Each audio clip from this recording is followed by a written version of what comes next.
ಯಾರಿಗೆಲ್ಲ ತಲೆಗೆ ಮದ್ದಾಕಿದ್ದಾರೆ ಅಥವಾ ಊಟದಲ್ಲಿ ಮದ್ದಾಕಿದ್ದಾರೆ ಅಥವಾ ಹೊಟ್ಟೆಗೆ ಮದ್ದಾಕಿದ್ದಾರೆ ಅನ್ನುವಂಥ ಸಂದೇಹವಿರುತ್ತೋ ಅಂಥವರಿಗೆ ನಮ್ಮ ದೇವಸ್ಥಾನದಲ್ಲಿ ಗಿಡಮೂಲಿಕೆಗಳಿಂದ ಮಾಡಿರುವಂತಹ ಒಂದು ಅಮೃತ ಸಂಜೀವಿನಿ ಅನ್ನುವಂತಹ ಒಂದು ಗುಳಿಗೆಯನ್ನು ಕೊಡ್ತೇವೆ.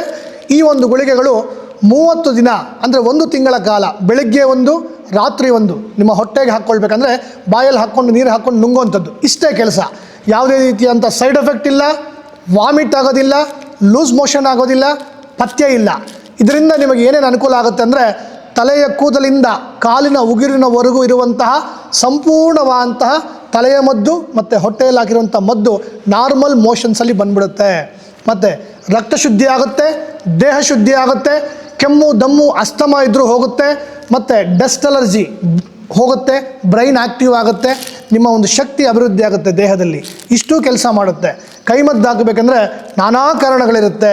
ಕೈಮದ್ದಾದಾಗ ಏನಾಗುತ್ತೆ ಅಂದರೆ ಹೊಟ್ಟೆಯಲ್ಲಿ ಪ್ರತಿಯೊಬ್ಬರಿಗೂ ಏನಾಗುತ್ತೆ, ಚರ್ಮ ವ್ಯಾಧಿಗಳು ಬರುತ್ತೆ, ಇರಿಟೇಷನ್ ಆಗುತ್ತೆ, ಸುಮ್ಮನೆ ಕೋಪ ಬರ್ತಾ ಇರುತ್ತೆ, ಡೈಜೆಷನ್ ಸರಿಯಾಗಿ ಆಗೋದಿಲ್ಲ, ಮೋಷನ್ ಸರಿಯಾಗಿ ಆಗೋದಿಲ್ಲ, ರಾತ್ರಿ ಹೊತ್ತು ನಿದ್ದೆ ಬರೋದಿಲ್ಲ, ಕೈಕಾಲು ಉರಿ, ಸಿಡುಕು, ಇವೆಲ್ಲ ಸಮಸ್ಯೆಗಳಾಗ್ತಾ ಇರುತ್ತೆ. ಎಷ್ಟೋ ಜನಗಳಿಗೆ ಸಿವಿಯರ್ ಸ್ಟೇಜ್ ಆದಾಗ ಅಂದರೆ ತುಂಬ ಮೇಜರ್ ಆದಾಗ ಜಾಂಡೀಸ್ ಬರುತ್ತೆ, ಅಪೆಂಡಿಕ್ಸ್ ಬರುತ್ತೆ, ಅಲ್ಸರ್ ಬರುತ್ತೆ, ಕ್ಯಾನ್ಸರ್ ಬರುತ್ತೆ, ಮತ್ತು ಈ ಹೊಟ್ಟೆಯಿಂದ ಕೆಳಗಡೆ urine infection, lungs infection, kidney infection, back pain, ಇಷ್ಟೆಲ್ಲ ಸಮಸ್ಯೆಗಳು ಬರೋದಕ್ಕೆ ಇದು ದಾರಿ ಮಾಡಿಕೊಡುತ್ತೆ. ಹಾಗಾಗಿ ಯಾರಿಗೆಲ್ಲ ಸಮಸ್ಯೆ ಇದೆಯೋ ಈ ಒಂದು ಅಮೃತ ಸಂಜೀವಿನಿ ಗುಳಿಗೆಯನ್ನು ತೆಗೆದುಕೊಳ್ಳಿ, ಬಳಸಿ, ಸಂತೋಷವಾಗಿರಿ, ಆರೋಗ್ಯವಾಗಿರಿ.